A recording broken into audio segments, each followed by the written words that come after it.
Hi everyone, this is Scott Bradfield, and it's the last week of our 11-week novel writing course for City Lit, and I want to thank everybody for bearing with me. It's these new classes for me, and I'll be honest, when I first started developing them, I didn't know if I didn't know what to do with them in many ways, and I didn't know if they would work.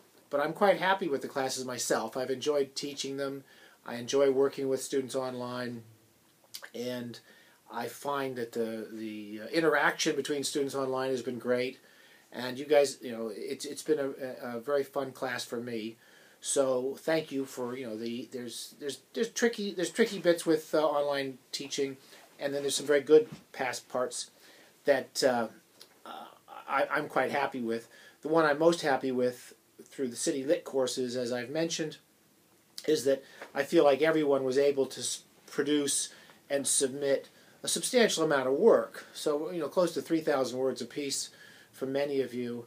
And for a City Lit course at City Lit prices, I'm quite happy with that. That's not it's not as possible to do that in normal workshops. As you know, everyone usually gets to be able to submit maybe one long piece, or if they submit more, they don't get that much reaction, and we were all able to read each other's work pretty carefully.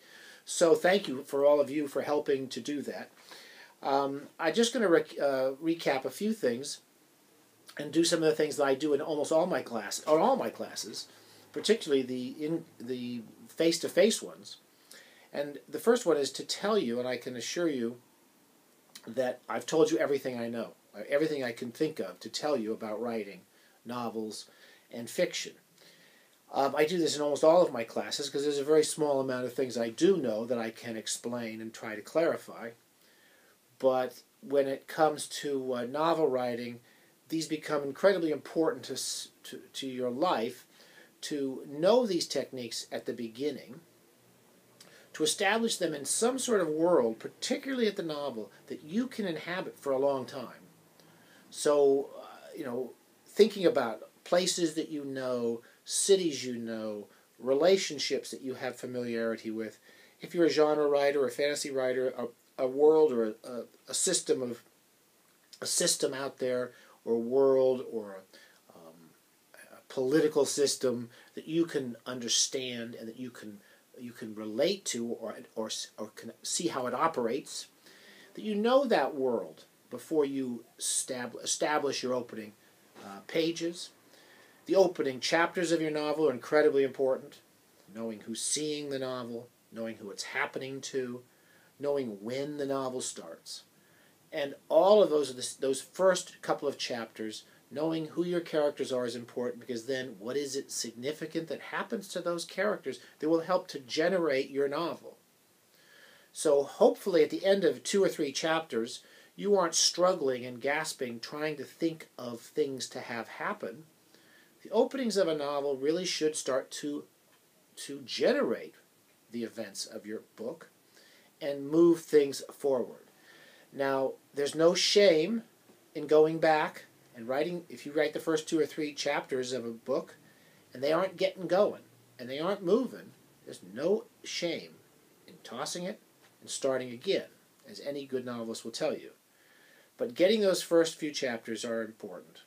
You don't need to make them perfect, but you should hopefully, after your first few chapters, feel interested in what's going to happen next. You should feel a little energy, and you should be able to sit down for what's going to be many months, and for some people many years, of working on this novel with these, and working and living with these characters. So that's why it's very important to get these techniques that we've been talking about. Make sure you've got those techniques established soon, and then carry on in a world that you know, and with people, with relationships that you sort of know. The other thing that comes up often in my classes, and we talk about at the end of the course, is many students want to know what to do next. And there's a lot of options for students.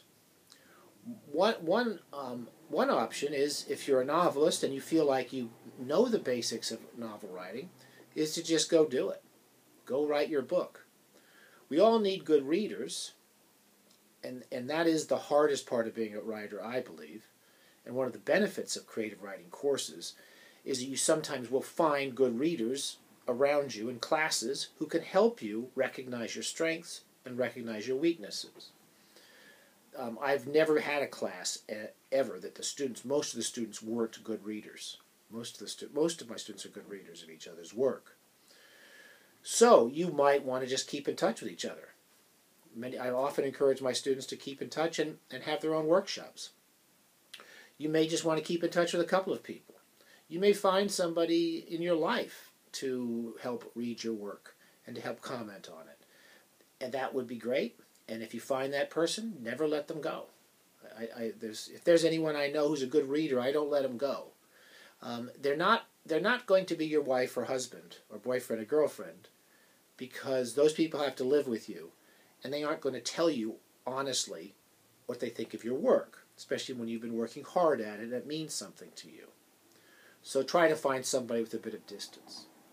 The other thing is to take courses and other courses, and I'm going to start a discussion forum in the last week encouraging you all to share the classes and the courses that you've taken you thought were useful, and maybe people could go try some of these other courses. City Lit has many courses, in-class courses on literature and creative writing, and lots of good teachers, and you should go explore and try different types of teachers, because most of us are different in our approaches to teaching, but we're all basically trying to teach you the same things, maybe in different ways.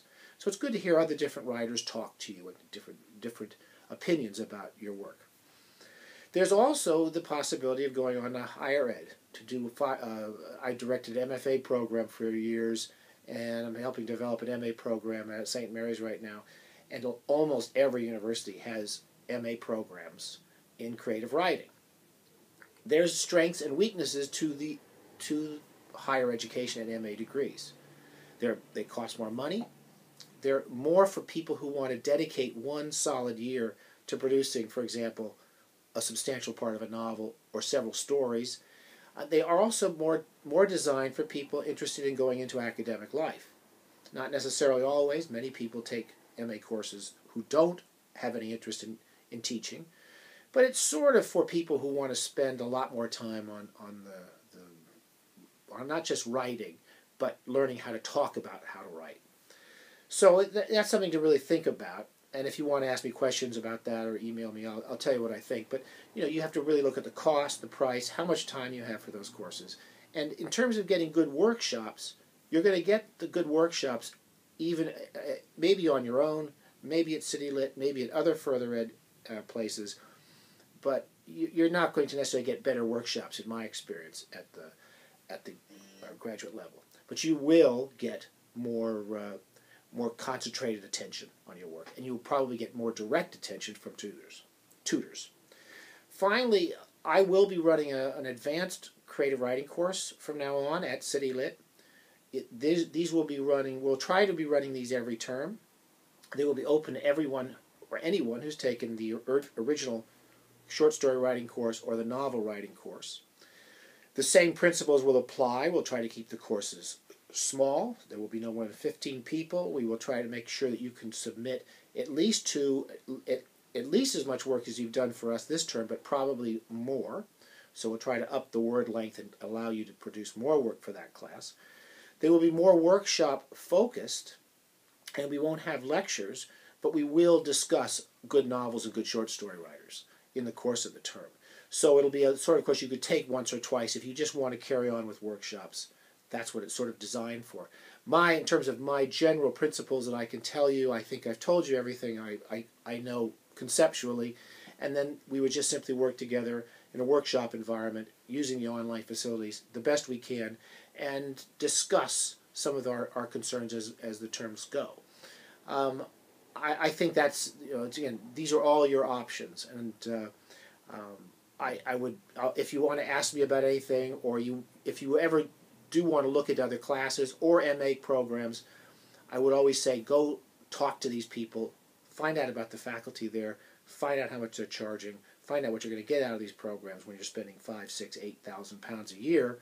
Look into them closely, and then make the choice you think is best for you. But I would hope that for workshops, we'll come up with a lot of ideas this week that would help you guys go on. And again, if you find a good reader, you don't need a workshop. You get a couple good readers who can help you with your work and who can tell you when you're writing rubbish and who can tell you when you're writing well. Then you're set. You're going to have everything you need really to write your first novel. Okay, guys. Thanks again for being patient, and we'll see you all soon. And maybe I'll see you next term, and we'll talk soon. Okay.